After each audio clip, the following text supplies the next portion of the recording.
Welcome to PSLabor Talk. What you're hearing now is sound bites from the strike in Seattle, the fast food workers strike, where hundreds, if not thousands, of people have descended in front of a Subway restaurant as the protesters cheer and chant. Right now, I know you can't see the video. Two organizers have gone inside the Subway and they're intimidating the worker or the manager. I can't tell who it is by the video, but they have their cell phone video camera on her. And the intimidation appears to be working because right now, this worker is actually walking out of the building with a set of keys in her hands, with the union organizer putting his arm around this young lady, and she's walking through the door.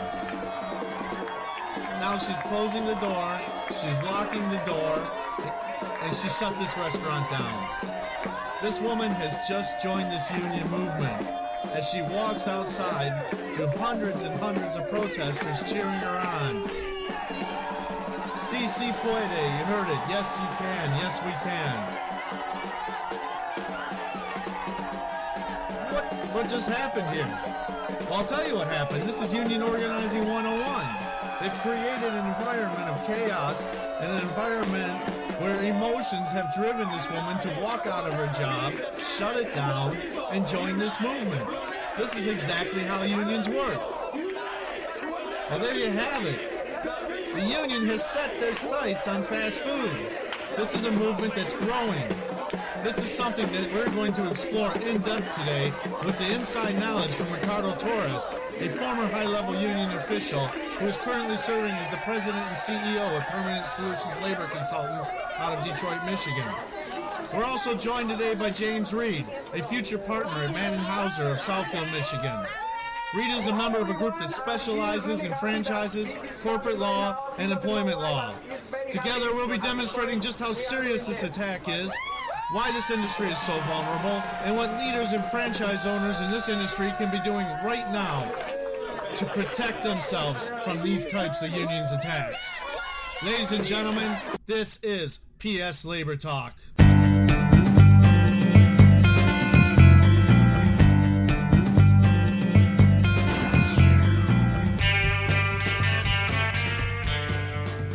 Rick, James, how you doing today?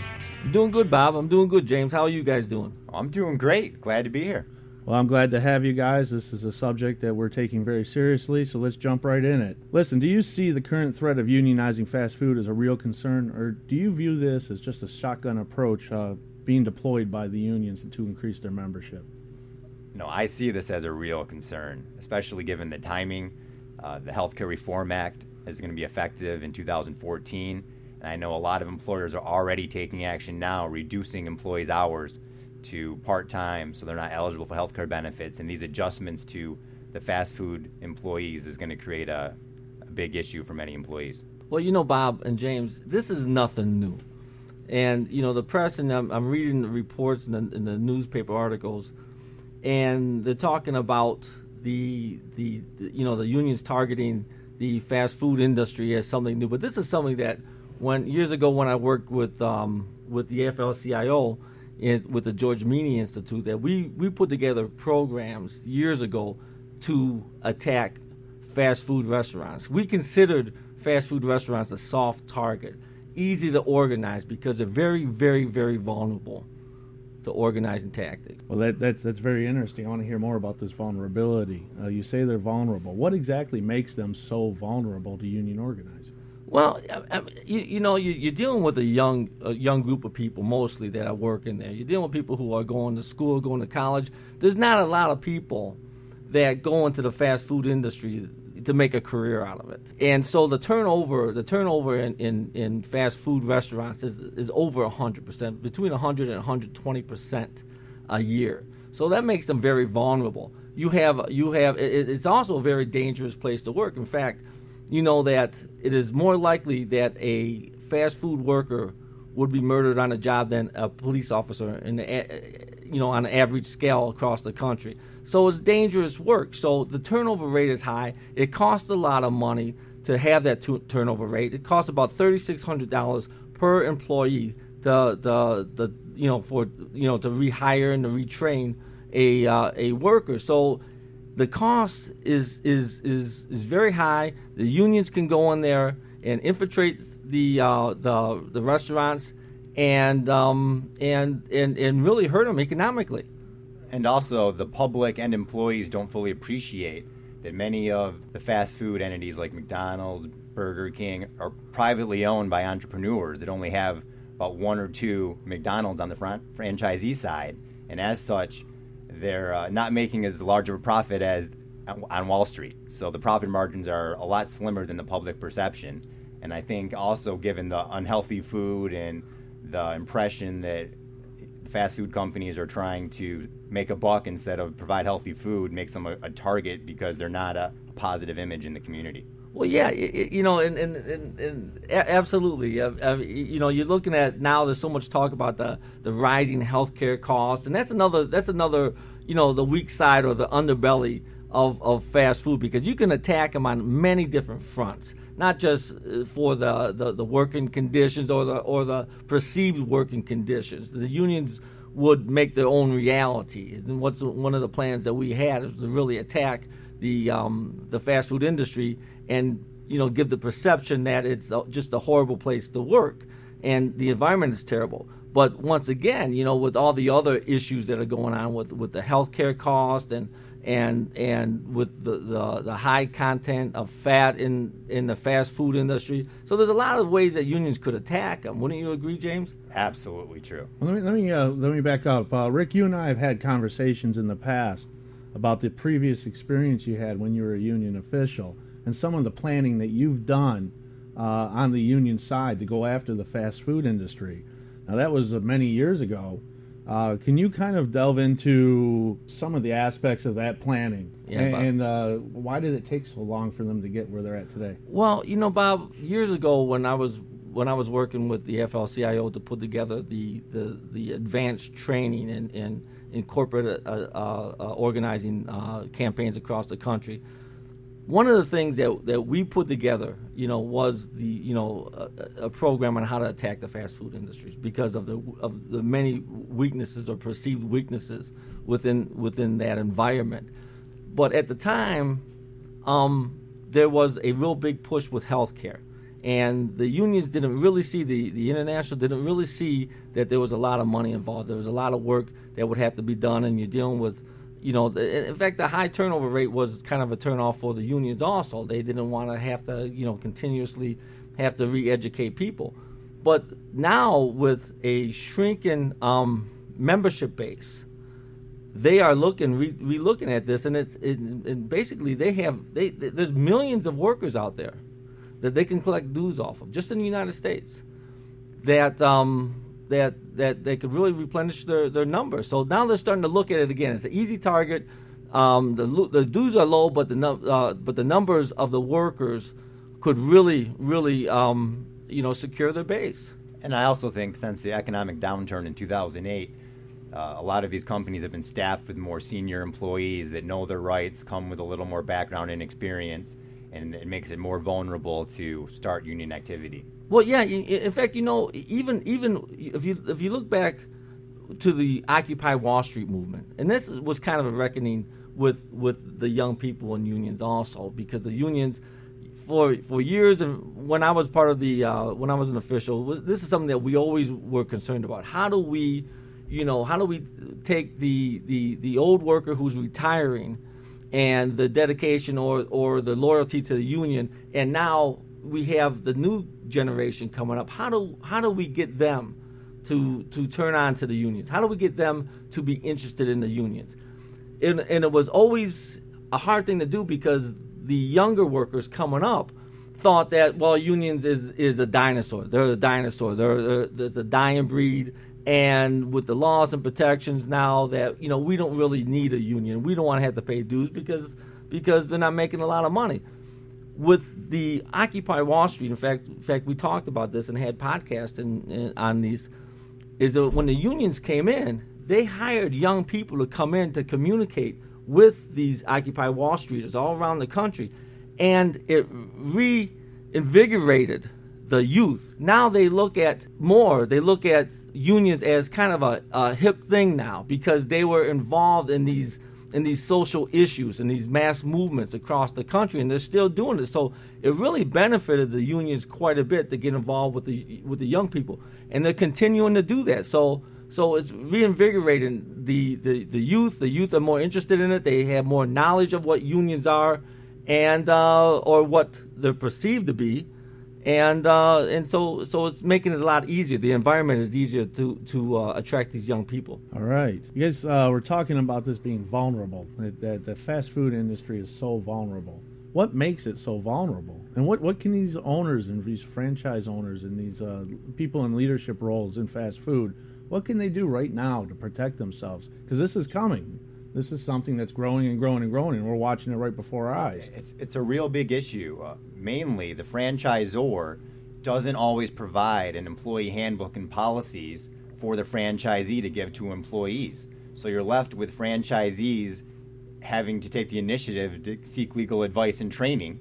Otherwise, they'll have no policies in place, and each store could be operated completely differently with different payment structures. Some companies have active management that participate in profit sharing for employees that encourage a positive work environment, but other companies have no policies in place and employees have no idea what to do when they have a problem. So the best thing to do is to make sure you have policies in place, a handbook that encourages an open door policy to communicate issues to anyone from the owner to a senior manager.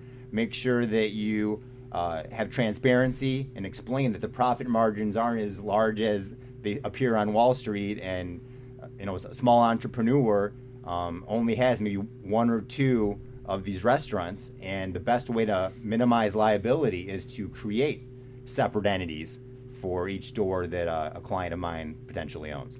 And I think I agree with you, James. I think that a lack of consistency amongst franchisees is a real vulnerability, and plus with the history of fast food workers is that since the changeover is so high, a lot of owners have been hesitant to put the training into the workers, or to put a lot of energy into that communication with their employees, because they figure, well, we're going to spend all kinds of time and money doing that, and the turnover rate so high is that we're going to have to it's going to be a non-ending process. So I think that mindset has to change, and having some kind of standard approach to how they communicate with their employees is essential.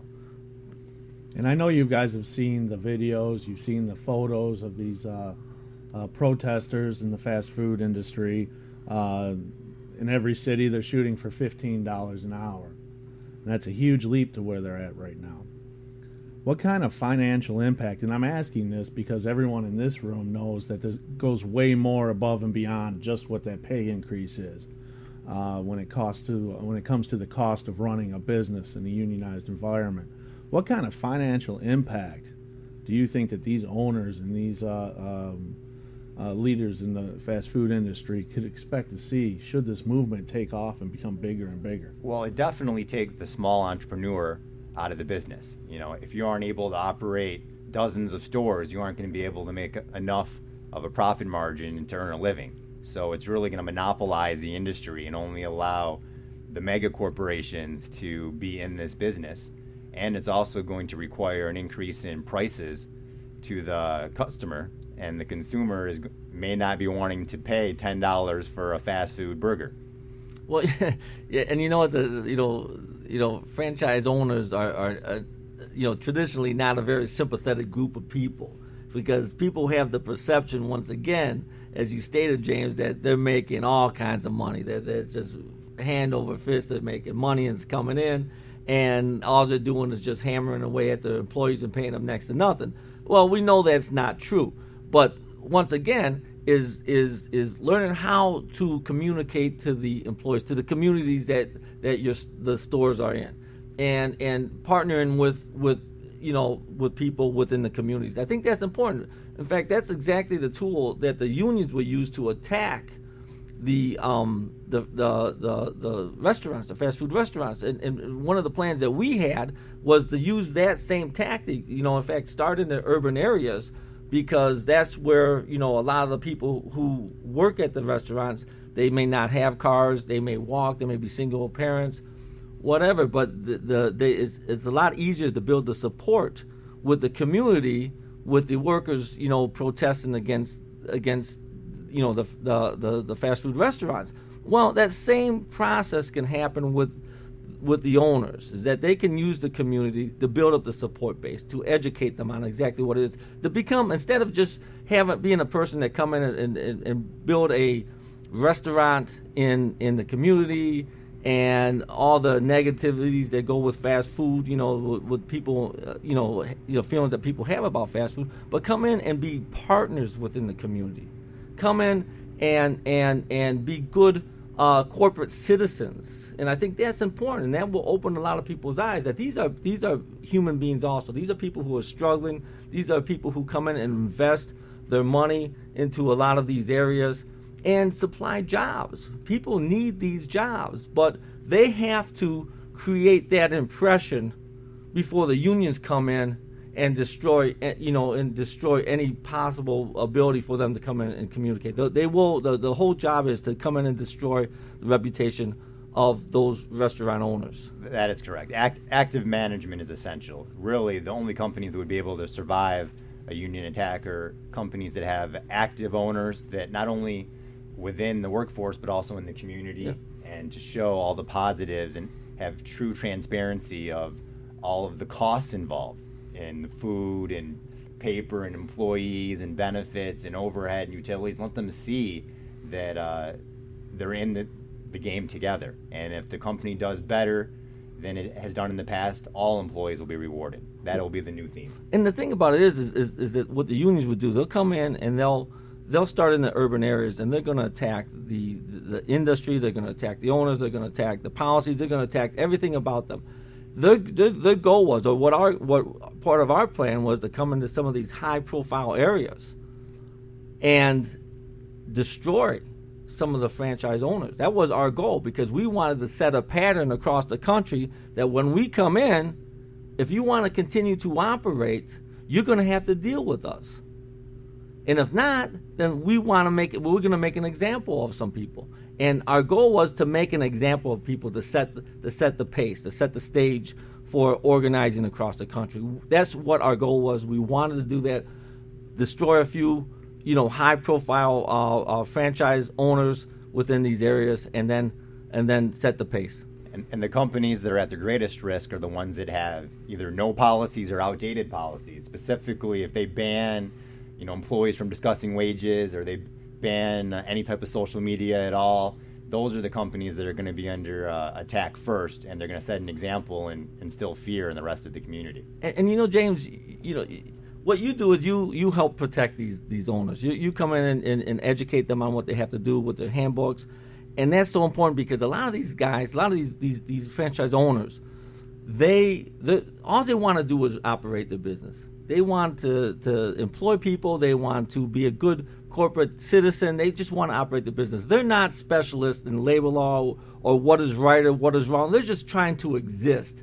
And when a union comes in, it just, the whole goal of a union and what my job was for years was to take any goodwill between management and the employees and destroy that. Destroy it, because that's the only way that you can organize. And like I said, and some of these people put their whole life earnings, their life savings, everything they have into these businesses. And a union can come in and just destroy that. I mean, the body parts would be laying in the streets. And that's why you have to take action as early as possible and anticipate and be prepared for this type of activity. That's why it's much better to have these policies and training in place prior to there being an issue, as opposed to reacting after an issue, because if I create a strong policy after the fact, it may be interpreted that I'm preventing union activity and violating Section 7 rights. Right. And you know what, the thing about it is that a union can come into a facility or a group of restaurants and you never know how long they're in there and what they're doing to try to destroy the relationship between you and your employees, or put salts in there, put their own people in there to internally destroy the relationships. So, in fact, a good majority of the campaigns that when I get a call and they say, hey, we got hit with a petition, the first question I ask, and this is what's scary, because people always say, well, I don't see any activity, I don't hear anything, so there must not be anything. Over 90% of the companies, when they call me and they get hit with a petition for an election from the National Labor Relations Board, first question I ask is, were you surprised you got a petition? And over 90% of the people say, yes, we were surprised. Because they're busy running their operation. This is what we do, James. We're in tune to what's going on and to what the tactics are and how it proceeds. They're not. They're just trying to run their business. And so just because you may not see activity definitely does not mean that there's no activity. So it's a very prudent step for people for franchise owners to take the precaution and to set a policy to where they're proactive and they communicate with the people. And that's especially true in the fast food industry, because for the most part, an employee reports to the shift manager, who then reports to their supervisor, then to the general manager, then to the regional manager, and by the time it gets to an owner or someone that is able to make the decisions, everything's lost in translation and doesn't always get to them. There's a big delay, and especially if people don't understand the process and also it's not that they can't see the activity when it's happening. It's that they don't recognize the activity. They may see things that they don't recognize as being the union's hand in trying to harm the relationship. So it's very essential, and because of that, those layers of management, there's a big delay between the time something happens and the time somebody sees it, and even if they do see it, do they recognize exactly what it is or recognize a pattern of union activity? And that's why training is essential to identify any upcoming issues. And that's just a reality. Reality is you have to be proactive. You guys have said a lot about reality. Here's a little more reality. Unions, we know union membership is on a sharp decline. We know they're fighting tooth and nail to get new members. We know that they're going after the fast food industry. They've made it very evident. But we also know that they have other targets in their sights, some other non-traditional targets. Do you guys have any insight of what kind of other targets we can be looking at in the future? I think in general, companies with high profit margins or companies that don't really benefit the community, those could be targets. Specifically, I've seen Whole Foods as being a potential target because of their large profit margins. But I would defer to Rick as to... Yeah, James, the thing about it is every industry, and it goes in the regions, it goes in the industry, it has their vulnerabilities. One of the things that and they're going after everything. One of the things that when I was working with the unions is that we would look at, we would come in just like a state or federal inspector would come in and look at a bridge or infrastructure, a tunnel, whatever, and check for weaknesses. We would do the same thing. What are the weaknesses of this industry? What are the weaknesses of their management team? What are the weaknesses of their employees? The demographics. We would look at everything, and it might change from state to state, region to region. So we would look at those things and say, and it's just like water going downhill. We would always go after the easiest targets, but once again, inconsistency of how they run their operations, and just like with fast food, they have a lot of different franchisees. So they're going after everything, and they are going to evaluate the vulnerabilities of those companies on a state-to-state or region-to-region process. That's right. Companies that don't have a uniform, positive environment for employees are at the greatest risk, especially employees that aren't treated fairly, or companies that have passive management as opposed to active management. And James, consistency is everything. Consistency is everything. I mean, that when one year, they operate their business one way, and then they change it, and then they change it from month to month, or day to day, and it's not complicated. It's the basic respect. The foundation of any company is the frontline supervisors, and that's what we used to look at. What is the relationship? And if the relationship is weakened, if they don't know how to communicate with their employees, then that's an open and shut case. Then it's worth our while, when I was on the other side, to go in there and attack those companies. And believe me, when we set our sight in, and we used to use almost military terms when we talked about how we were going to attack a company, and we would attack. And if once we came in and we set our sights on a company or an industry, whether it be a corporate campaign or an individual campaign, we would look at it very strategically, and we would declare war on that company, and we would do whatever. There was a saying we had, by whatever means, victory by any means necessary. And if it meant that we had to come in and harm that company, then so be it. If employees got harmed, so be it. We would do anything that we could to organize those employees, because that's what we did. That's what our job was. And if people got hurt in the process, or companies got hurt in the process, then so be it. And are those tactics still used today? They're still used today, Bob. In fact, it's even more dangerous now because, as you stated earlier, and James stated, that unions, the memberships are dropping. So their backs are against the wall. They have to organize. They have to, in fact, that's another thing that the Occupy Wall Street movement demonstrated to them. And unions for a long time have been scared to have mass movements or mass strikes. And one of the things that the Occupy Wall Street movement showed them is that you can have mass movements and mass strikes, and you can do protest on a mass level and make it successful. So that's one of the things that and from our internal sources tell us, is that they're going to get much more aggressive. In fact, I think that's one of the goals of Richard Trumka, is that in the 6-month review of how they organize, one of the things they have to do to succeed is to come out swinging. And I think that's the only effective way that they're going to grow their membership base. And that's why policies need to be uniform, and training needs to be uniform, and needs to take place immediately before you take corrective action. Right, and James, the thing about it is this, and a lot of management people don't have the training, and we see this all the time. But if they know how, it's important that they don't have a knee-jerk reaction to what happens. Just like in the fast food industry, it's important that they take a leveled, intelligent look at everything that's going on within their industry, and to apply common sense changes or common sense communications. Because one of the things never change. The unions can have the tactics, they can have the best tactics in the world, but one of the things that never change is that if you have a good relationship with your people, if you communicate with your people and have a trust with your people, then a union's not going to be able to get in there. Don't wait till there's a union knocking on your door to start talking to your people and start communicating with your people. And I think that's essential. Wouldn't you agree, James?